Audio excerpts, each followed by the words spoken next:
ఆదికాండము 45 అధ్యాయము. అప్పుడు యోసేపు తన యొద్ద నిలిచిన వారందరి ఎదుట తన్ను తాను అణుచుకొన జాలక, నా యొద్ద నుండి ప్రతి మనుష్యుణ్ణి వెలుపలికి పంపివేయుడని బిగ్గరగా చెప్పెను.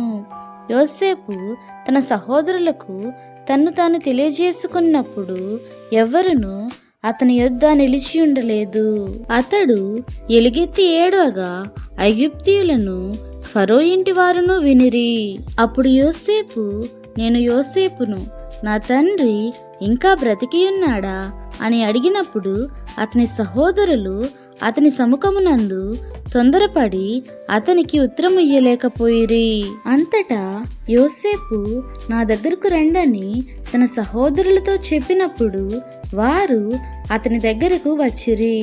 అప్పుడతడు, ఐగుప్తునకు వెళ్ళినట్లు మీరు అమ్మివేసిన మీ సహోదరుడైన యోసేపును నేనే. అయినను నేనిక్కడికి వచ్చినట్లు మీరు నన్ను అమ్మివేసినందుకు దుఃఖపడకుడి, అది మీకు సంతానము పుట్టింపనీయకుడి. ప్రాణరక్షణ కొరకు దేవుడు మీకు ముందుగా నన్ను పంపించెను. 2 సంవత్సరముల నుండి కరువు దేశంలోనున్నది. సేద్యమైనను కోతయైనను లేని సంవత్సరములు ఇంకా 5 వచ్చును. మిమ్మును ఆశ్చర్యముగా రక్షించి దేశములో మిమ్మును శేషముగా నిలుపుటకును ప్రాణముతో కాపాడుటకును దేవుడు మీకు ముందుగా నన్ను పంపించెను. కాబట్టి దేవుడే గాని మీరు నన్నిక్కడికి పంపలేదు. ఆయన నన్ను ఫరోకు తండ్రిగాను అతని ఇంటి వారికి అందరికీ ప్రభువుగాను ఐగుప్తు దేశం అంతటి మీద ఏలికగాను నియమించెను. మీరు త్వరగా నా తండ్రి యొద్దకు వెళ్ళి అతనితో, నీ కుమారుడైన యోసేపు దేవుడు నన్ను ఐగుప్తు దేశం అంతటికి ప్రభువుగా నియమించెను. నా యొద్దకు రమ్ము, అక్కడ ఉండవద్దు. నీవు గోషేను దేశమందు నివసించెదవు. అప్పుడు నీవును నీ పిల్లలను, నీ పిల్లల పిల్లలను, నీ గొర్రెల మందలను, నీ పశువులను, నీకు కలిగినది యావత్తును నాకు సమీపముగా నుండును.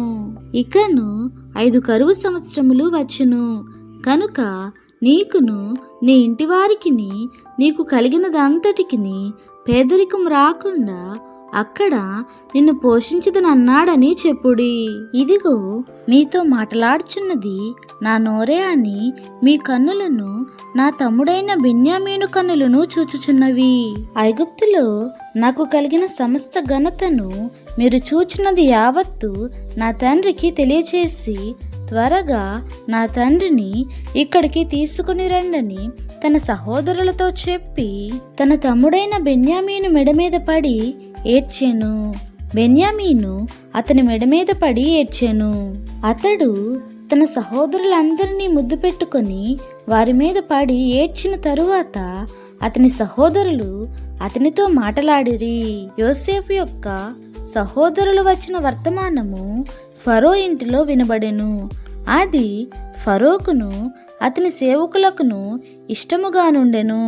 అప్పుడు ఫరో యోసేపుతో ఇట్లనెను, నీవు నీ సహోదరులను చూచి మీరిలాగు చేయుడి, మీ పశువుల మీద బరువులు కట్టి కనాను దేశమునకు వెళ్ళి మీ తండ్రిని మీ ఇంటి వారిని వెంటబెట్టుకొని నా యొద్దకు రండి. ఐగుప్తు దేశమందలి మంచి వస్తువులను మీకిచ్చెదను. ఈ దేశం యొక్క సారమును మీరు అనుభవించెదరు. నీకు ఆజ్ఞ అయినది గదా, దీన్ని చేయుడి. మీ పిల్లల కొరకును మీ భార్యల కొరకును ఐగుప్తులో నుండి బండ్లను తీసుకొని పోయి మీ తండ్రిని వెంటబెట్టుకుని రండి. ఐగుప్తు దేశం అంతటిలోనున్న మంచి వస్తువులు మీవే అగును గనుక మీ సామాగ్రిని లక్ష్య పెట్టుకుడని చెప్పమనగా ఇశ్రాయేలు కుమారులు అలాగును చేసిరి. యోసేపు ఫరో మాట చొప్పున వారికి బండ్లను ఇప్పించెను, మార్గమున ఆహారము ఇప్పించెను. అతడు వారికి 2 దుస్తుల బట్టలు ఇచ్చెను. బెన్యామీనుకు 300 తులముల వెండియును 5 దుస్తుల బట్టలు ఇచ్చెను. అతడు తన తండ్రి నిమిత్తము ఐగుప్తులోనున్న మంచి వస్తువులను మోయిచున్న 10 గాడిదలను, మార్గమునకు తన తండ్రి నిమిత్తము ఆహారమును, ఇతర ధాన్యమును తినుబండములను మోయుచున్న 10 ఆడుగాడిదలను పంపెను. అప్పుడతడు తన సహోదరులను సాగనంపి వారు బయలుదేరుచుండగా మార్గమందు కలహపడుకుడని వారితో చెప్పెను. వారు ఐగుప్తులో నుండి బయలుదేరి కనాను దేశమునకు తన తండ్రి అయిన యాకోబునొద్దకు వచ్చి యోసేపు ఇంకా బ్రతికి ఉండి ఐగుప్తు దేశం అంతటిని ఏలుచున్నాడని అతనికి తెలియజేసిరి. అయితే అతడు వారి మాట నమ్మలేదు గనుక అతడు నిశ్చేష్టుడాయెను. అప్పుడు వారు యోసేపు తమతో చెప్పిన మాటలన్నిటినీ అతనితో చెప్పిరి. అతడు తన్ను ఎక్కించుకొని పోవుటకు యోసేపు పంపిన బండ్లు చూచినప్పుడు వారి తండ్రి అయిన యాకోబు ప్రాణము తెప్పరిల్లెను.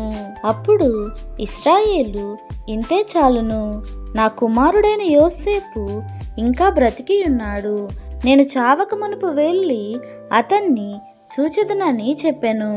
దేవునికే మహిమ కలుగును గాక. ఆమేన్. లైక్ చేసుకోండి, లైక్ చేసుకోండి, లైక్ చేసుకోండి.